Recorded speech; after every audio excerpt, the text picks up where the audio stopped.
Avengers doomsday हमसे जितना ही नजदीक आती जा रही है उतना ही लीक्स उसकी लीक होती जा रही हैं। अब मैं तुम्हें ऐसी लीक्स बताने वाला हूं जिसे देखने के बाद शायद तुम्हारे होश उड़ जाएंगे। अभी पिछले 8-10 दिन में ही इतनी ज्यादा लीक्स आ चुकी हैं कि मैं तुम्हें बता नहीं सकता कि क्या क्या लीक कर दिया मार्वल ने। मतलब मार्वल ने नहीं, लेकिन वो इंटरनेट से लीक हो जाता है ना वैसे। और जो लास्ट की 2-4 लीक्स हैं उन्हें तो बिल्कुल भी तुम मिस मत करना, बहुत ज्यादा मजेदार है। तुम देखो फिर बताना। तो जल्दी से वीडियो को लाइक करके चैनल को सब्सक्राइब कर दो ऐसे ही इंटरेस्टिंग मार्वल वीडियोस के लिए, क्योंकि तुम लोग सब्सक्राइब तो करते नहीं हो। चलो खैर आगे बढ़ते हैं। अबे जल्दी बोल, कल सुबह तो सबसे पहले हम बात करते हैं डूम्सडे के चौथे टीजर लीक हो गया है ना उसके बारे में। तो सबसे पहले तो हम बात करें तो डूम्सडे का चौथा टीजर ही लीक हो गया, जिसके बारे में ऑफ कोर्स तुम जानते ही होगे कि कैसे वकांडियंस आते हैं। इसमें तुम्हारे फेवरेट नेमोर भैया भी हैं और हम उस ट्रेलर में बाकू को फैंटास्टिक 4 के मेंबर थिंक से टीम अप करते हुए देखते हैं। लेकिन अगर तुमने मार्वल कॉमिक्स पढ़ी हैं तो तुम जरूर से उनकी केमिस्ट्री के बारे में जानते होगे। किसकी केमिस्ट्री की बात कर रहा हूँ मैं? नेमोर और सू स्टॉर्म की। अब तो मैं बता दूं, लीक्स का ये कहना है कि ये लोग आपस में बहुत सा स्क्रीन टाइम शेयर करने वाले हैं।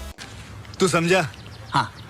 अब देखो, कॉमिक्स वालों को तो वैसे ही पता है कि क्या होगा, तो बताने की जरूरत है नहीं। और कुछ ऐसी ही केमिस्ट्री सू स्टॉर्म की डॉक्टर डूम के साथ भी है। खैर इनका तो चलता रहेगा। बाकी अब नेक्स्ट लीक की बात करी जाए तो नेक्स्ट लीक ये कहती है कि अवेंजर्स डूम्सडे ये पूरी पिक्चर एमसीयू के इतिहास की सबसे लंबी मूवी होने वाली है। क्या बोला तूने? अब ऐसा रूमर्स में है, होप सो ऐसा सच हो जाए तभी तो मजा आएगा ना वीडियो। अब एंड गेम का रन टाइम था 3 घंटे 5 मिनट समथिंग लाइक, और अब अगली अवेंजर्स मूवी का रन टाइम होने वाला है 3 घंटे 45 मिनट। हाँ तुमने सही सुना, हो सकता है कि अवेंजर्स डूम्सडे का रन टाइम हो 3 घंटे 45 मिनट। और भाई ये सुन के मेरे को बहुत ज्यादा मजा आया। क्या तुम बताना तुम्हारा रिएक्शन कैसा रहा जब तुमने ऐसा कुछ सुना? फिर डूम्सडे का जो 5th टीजर है वो भी नेक्स्ट ट्यूसडे हमें देखने मिलेगा, लेकिन आई थिंक उससे पहले वो इंटरनेट पर लीक जरूर से हो जाएगा। तो भैया तैयार हो जाओ, डॉक्टर डूम की एंट्रेंस तो होने वाली है। लेकिन जो असली डूम्सडे का रियल ट्रेलर है, जो कि फर्स्ट ट्रेलर फॉर डूम्सडे होगा, आई थिंक कि 8 फरवरी को सुपर बोल के टाइम दिखाया जाएगा। अब वो ट्रेलर तो थोड़ा डिफरेंट होगा ही, जैसा कि बताया जा रहा है कि जो ट्रेलर हमने हर हफ्ते देखे हैं हो सकता है ये सारे स्कैम हो। अब स्कैम का मतलब ये नहीं है कि सीधा सीधा काट दिया, मतलब ऐसे समझो जिस तरीके से उसने तुम्हारा काटा था ना, हाँ ठीक वैसे ही थोड़े अलग स्टाइल में। सीरियस मत होना। अब ऐसे समझो कि ये ट्रेलर्स उन स्पेशल कैरेक्टर्स के लिए हैं जिन्हें ऑफ कोर्स हम चाहते हुए भी नहीं रिटायर होते देखना चाहेंगे। एंड मे भी हो सकता है ये डूम्सडे वाले इवेंट्स के बारे में उसे ऑलरेडी पता हो, क्योंकि टीजर में वो ऑलरेडी यंग लग रहा है। और ये स्टोरी मुझे लगता है डूम्सडे एंड गेम के 2 साल के बाद या कुछ आगे पीछे टेक प्लेस करेगी। तो हाँ, तो कहाँ थे हम लोग? जैसे कि रिटायरमेंट की माने तो स्टीव का तो रिटायर हो गया, मतलब स्टीव रॉजर्स तो रिटायर हो गया, लेकिन हमें उसके कैरेक्टर को डूम्सडे नहीं तो सीक्रेट वॉर्स में अलविदा तो कहना ही पड़ेगा, क्योंकि ऑफ कोर्स वैसे ही वो 2011 से एमसीयू का पार्ट रहे हैं। लेकिन दूसरी दुख की बात पता क्या है? थॉर के कैरेक्टर की बात की जाए तो वही चीज सेम थॉर के साथ भी हुई। एंड आई थिंक कि डूम्सडे ही थॉर की आखिरी मूवी होगी, क्योंकि जो जो कैरेक्टर्स मरेंगे डूम्सडे में उन्हें सीक्रेट वॉर्स में वापस नहीं लाया जाएगा। तो मे भी हो सकता है हेम्सवर्थ की ये लास्ट एवेंजर्स मूवी हो, और ऐसा भी हो सकता है वो सीक्रेट वॉर्स में रिटर्न कर जाएं। वेलम फैंस को तो थॉर का पीक चाहिए, वो भी डॉक्टर डूम के अगेंस्ट। जैसा कि मैंने तुम्हें बताया ही है कि ये टीजर एक ट्रिब्यूट है इन कैरेक्टर्स के लिए। ठीक वैसे ही तुम एक्समैन वाला ट्रेलर देख लो, उसमें भी कुछ ऐसा ही दिखाया गया, जैसे कि साइक्लॉप्स फुल पावर से ऐसे अटैक करता है। यहाँ एक चीज तो क्लियर है कि सेंटिनल से इनकी फाइट हुई है और सेंटिनल्स को कंट्रोल किया है डॉक्टर डूम ने। और हो सकता है यहाँ पे कई एक्समैन के कैरेक्टर्स को हम अलविदा कह देंगे। और अब तुम जानते हो कि 4th टीजर तो वकांडा वालों का है, जैसा कि तुमने लीक होने के बाद देख भी लिया होगा। और 5th टीजर में डॉक्टर डूम अपीयर होने वाला है, तो उसका ब्रेकडाउन वीडियो ट्रेलर के रिलीज होते ही मैं बना दूंगा। तो इसी तरह अगर हम अब सबसे इंपॉर्टेंट लीक की तरफ बढ़े तो ये लीक टोनी स्टार्क से रिलेटेड है।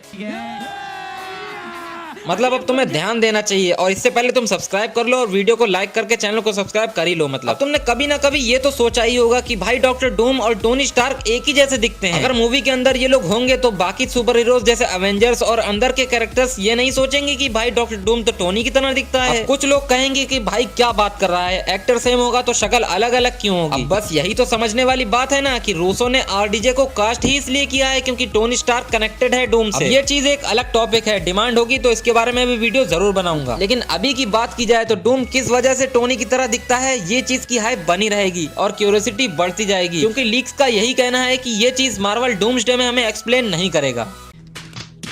ये चीज सीक्रेट वॉर्स में सही से एक्सप्लेन की जाएगी कि डॉक्टर डूम आखिर टोनी स्टार्क की तरह क्यों दिखता है। और इसके बारे में अगर किसी को पता हो तो थ्योरी कमेंट करके मुझे बताना जरूर। और ये लीक मुझे अब तक की बेस्ट लीक लगी। फिर नेक्स्ट लीक की बात करें तो डॉक्टर डूम की एक आर्मी होने वाली है। ऑफ कोर्स वो अकेले थोड़ी लड़ेगा सबसे। अब उसकी टीम में होंगे कैप्टन हाइड्रा और माइस्ट्रो हल्क, और हल्क का एक तगड़ा वर्जन और थैनोस का कोई तगड़ा वेरिएंट, और डूम के बॉट्स और वेरिएंट्स जैसे लाइक अल्ट्रॉन के थे ना वैसे ही। अब हो सकता है कैप्टन अमेरिका को इसी वजह से वापस लाया गया हो कि वो कैप्टन हाइड्रा बने। बने, या हो सकता है कि कैप्टन अपनी जगह रहे और डूम के पास जो कैप्टन हाइड्रा है वो कोई और अलग वेरिएंट हो। और डूम की इस टीम का नेम रूमर्स में है, जो कि बताया जा रहा है वो होगा द हार्बिंगर। अब ये थोड़ी सी अनएक्सपेक्टेड लीग है और ये सच भी हो सकती है। मार्वल उन्हें दी बियॉन्डर के लिए कास्ट कर रहा है, अब ऐसा सुनने में जरूर से आ रहा है। और अगर ऐसा हो गया तो भाई मजा भी आ जाएगा, क्योंकि जो डीसी की ऑडियंस है ना वो भी मार्वल में आ जाएगी, तो और मजा आएगा। तुम्हें पता है डूम्सडे इसी साल आएगी, अब अगले साल ना कहना, क्योंकि अब तो इसी साल आएगी डूम्सडे और अगले साल आएगी तो secret Wars. Marvel fans ready रहो, क्योंकि एक ना एक लीक तो आती ही रहती है। फिर लास्ट लीक की अगर हम बात करें तो इसके बाद हम वीडियो को खत्म कर देंगे। अब ये लास्ट लीक जरूर सुनते जाना। अब सुनने में ऐसा आया है कि टॉम हॉलैंड की नेक्स्ट ट्रिलॉजी मतलब ब्रांड न्यू डे और आने वाली 2 मूवी, इसमें वेनम का इंट्रोड्यूस होना क्लियर हो गया है। अब ऐसे समझो कि हो सकता है 99% चांस है कि ब्रांड न्यू डे का पोस्ट क्रेडिट सीन हमें इसके बारे में क्लियर कर देगा, क्योंकि ब्रांड न्यू डे में नहीं तो अगली स्पाइडरमैन मूवी में तो उसे लाना ही पड़ेगा, क्योंकि सोनी को अभी नल का रायता भी तो फैलाना है ना।